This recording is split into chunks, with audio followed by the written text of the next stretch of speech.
Of all the mainline numbered games, SMT2 is the least discussed and thus the most underrated, despite being just as foundational as SMT1, and refining much of the series moving forwards. A good, and even relevant to this video example, is the fact that I had difficulty finding a good virtual wallpaper or official art to work as the backdrop for this video, forcing me to use this box art instead. I have a lot that I'd like to say about SMT2, and unlike with my Nocturne list of 6, I can actually accomplish this somewhat with this video. As this game is home to some of the most inventive and overall best designs in the franchise, many of which have unfortunately been lost to time, making scant if any appearances again after this game. Thus, here are 6 of the best designs from SMT2 to hopefully reappear in the inevitable Persona 6. Given that 2 demons from previous lists of 6 appeared in part because of my own affinity with Irish mythology, and finding an obscure demon of said mythology in SMT2 when looking, I knew that Kalia Bera should deserve nothing short of an honorable mention. What absolutely sold me on wanting this design to return, however, was how this design manages what one of Doi Sensei's designs tried and failed to express in my opinion. I don't want this to come across as an attack on Doi Sensei, as I believe that he is a great artist. Even better than Kaneko Sensei when it comes to cuteness, and stand by my praise for all of the designs he gave for SMT5.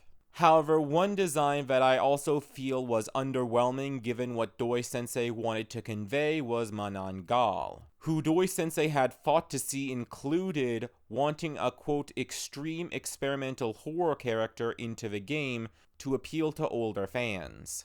I truly appreciate Doi Sensei's intention in the attempt to keep the dark fantasy edge that was core to the series' identity with the combination of the occult, apocalyptic, modern, and mythological into a cohesive union, even if only in demon design and not in the story or atmosphere, and inconsistent in presentation. However, Monongal's design is, frankly speaking, not scary. Much like Nua, she is so sexy that she comes across as comedic. And even those who like this design have brought up the demon's sex appeal overshadowing the horror factor. While it is possible that different animations and poses could alleviate this issue, that doesn't change the fact that this design as it appears in SMT5 fails to convey the elements and feelings that Doi Sensei wanted to convey. By contrast, Kalia Bera conveys this horror vibe because of the off-kilter corpse-ish color scheme and repulsive but not difficult to look at face, body, and features, with the added touch of a knife dripping with blood to convey a slasher element and a sense of danger simply absent or overshadowed in Doi Sensei's take on the horror aesthetic. All of this results in a composition that is unmistakably feminine, but not sexy or cute to the detriment of the horror that the design wants to convey. If the developers truly want to convey these feelings, and do a better job at maintaining SMT's identity, then this design should be the standard and not the exception when it comes to the dark, occult, and scary, as opposed to the comedically sexy. And as fear, danger, and the death drive are a part of psychology, a slasher-esque demon would be perfect as a shadow in Persona. Technically, I am reaching when I include Ghost Q, as my reasons for wanting to see this paranormal game show host return is his appearance in the Devil Survivor games more so than his appearance in SMT2. In both Devil Survivor 1 and 2, Ghost Q is an optional boss who adds a bit of flair to the formula by treating the whole ordeal as if it were a game show challenge with the player being a contestant. These challenges were a nice change of pace and offer a fun side quest to the player, rewarded with Ghost Q, whose powerful racial skill of giving all party members an additional action is arguably the best in the game. A combination of matchless and animal leg, if you would, that also allows for an additional out-of-combat move to heal, swap, or constrict the enemy. opening up tons of potential possibilities, but with a steep SP cost to prevent it from being too broken. The idea of seeing the expressions and energetic animations that Ghost Q can induce in further installments gets my imagination rolling. And I'd especially love to see a Ghost Q boss fight or side quest make use of a similar quirk to what we got in Devil Survivor, which is something that I think Persona could definitely use given how simplistic the puzzles tend to be. The often overlooked third Jack brother, Jack the Ripper, has had a multitude of appearances throughout the franchise, including being a playable character in Jack Bros. In spite of this, however, it wasn't until 2019 when this demon would finally get a 3D model in the mobile game Liberation DX2. And this remains his only 3D appearance in the series to date, being noticeably absent in 3D mainline and Persona games, despite appearing in all three mainline games released on the 3DS back to back. In fact, and in spite of being a brother to the primary and secondary mascots of Atlas as a company, Jack the Ripper has only made 7 appearances across the franchise in its 30-year history. The above-mentioned 5, SMT2, which is why Jack the Ripper is on this list in the first place, and finally SMT-IF. Of note is that every one of those appearances, except for Jack Bros, has been a mainline series entry rather than a spin-off, being absent in every other spin-off series, despite feeling like it would fit like a glove in Persona 4, given that the plot revolves around an unconventional spree-killing case, and the Devil Survivor series, despite the games being well known for including various classic 90s designs and obscure demons. This strange combination of pedigree and obscurity makes it uncertain whether it will be inevitable or improbable if this demon will ever appear outside of mainline again. Much less in Persona 6, but in my opinion, this demon does deserve the honor. 3 of the names of God in Judaism, Sabaoth, Elohim, and Shaddai, are enemy-exclusive demons reserved for the neutral and chaos paths in the final dungeon that represent aspects of YHVH. Being enemy-exclusive demons not even encountered on one of the paths is enough for an honorable mention, and while I don't particularly feel that Elohim and Shaddai are strong designs, especially as aspects of the Christian/Jewish god, the many faces of Sabaoth in a ring around a sphere of energy is a powerful and striking image worthy of a complex deity of many facets, both positive and negative. The facial features demonstrating a symmetry of wrath, sorrow, mercy, and apathy being a nice touch to imply a difficult-to-grasp demeanor, perhaps truly above the typical demon. With Sabaoth's name literally meaning army of angels of God, the many faces could also represent the many angels devoted to God, and this context only makes me like the design all the more. Now, these 3 designs do bend the rules due to a recent reappearance in the mobile game Liberation DX2. Each of these 3 were released in an event in 2022, which was each their second appearance since SMT2 proper. Now, not everybody's going to play a mobile game with microtransactions, and this, when combined with their scarcity beforehand, outweighs this appearance, as I'm willing to bet that most watching this video have not played DX2. Let me know otherwise in the comments, and this series is in part meant to highlight obscure demon designs anyhow, so I'm going to include Sabaoth. I am once again reaching, but once again it is for a good reason, as this is not a singular demon, but rather an entire race of 12 demons that haven't appeared at all since SMT2, and whose only appeared as an enemy-exclusive race in said game, meaning that these 12 demons have never been recruitable for any team ever. The Shinso race are composed of the 12 guardians of Yakushi Nyorai, and each corresponds to one of the animals of the Chinese zodiac. This translates into each of them being a Therian interpretation of each of the 12 animals, adorned with armor in the vein of the 4 heavenly kings, and holding a distinct weapon that relates back to their mythology. Strangely, despite each being unique from each other, all of the Shinso blend into each other, which was likely intentional due to their shared role in Buddhist mythology. Individually, however, I do think that some are definitely better than others, as I find Andira to be just fine, while I find the color choices for Vikrala, Kutura, and Kumhira to come across as gaudy, whereas the same mixtures of tones and colorations work to the benefit of Indara, Majira, and Pajira.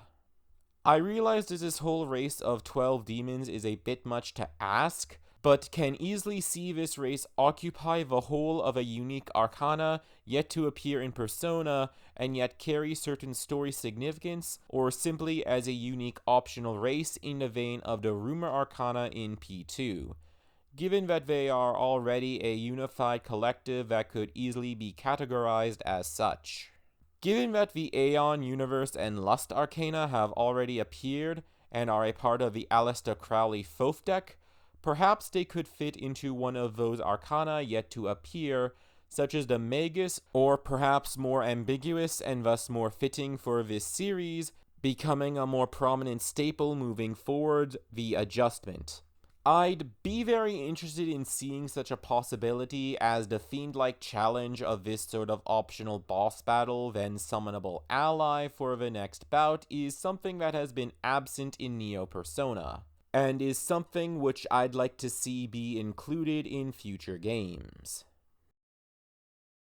Given that I had to skip the honorable mentions section in my Nocturne video, this is a welcome return. For obvious reasons, the Hangman, a demon based upon the arcana of the same name, cannot really return in Persona, given that arcana take the form of a more sensible version of races in that series. Mercurius' design didn't specifically reappear, but was the basis for Morgana's third-tier persona in P5R. Thus, I decided to go with a separate demon yet to make a prominent reappearance for the number 1 slot, but this is another design that I'd love to see return. This got an honorable mention for a reason after all, and as I just said, it was a contender for the number 1 slot. While a bit on the generic side, Hauka deserves an honorable mention for being of Lakota mythology and the rarity of said mythology, or any Aboriginal North American mythologies really, in SMT, outside of the very specific example of Devil Summoner Soul Hackers, which took more influence from American pop culture's interpretation of Native American cultures, plural, rather than the Algonquian mythologies represented and on display. And finally, Dark Elf, which is more an elf that lives underground in Norse mythology. This is another demon given a mention here more for the mythological context rather than the design or appearance in-game, though I do like some aspects of this design specifically that make me think that with some minor tweaking, or simply presented in a different pose, that I'd like this female knight take on a subterranean elf more than I currently do.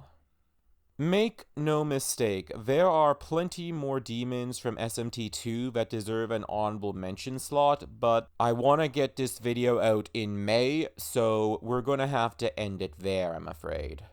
You can let me know what other demons from this game you'd like to see appear in future games down in the comments. Hanya, or Drill Hanya, is a jealous demoness or serpent typically portrayed in no theater plays. Masks that represent her tend to display the complexity of emotions by having the aggression turn into sorrow when viewed at certain angles. Unlike all of the other demons on this specific list, Hanya actually made frequent appearances during the 90s, first appearing in Megami Tensei II, albeit as a color swap sprite of a separate demoness, and even appeared in Persona 1 and 2.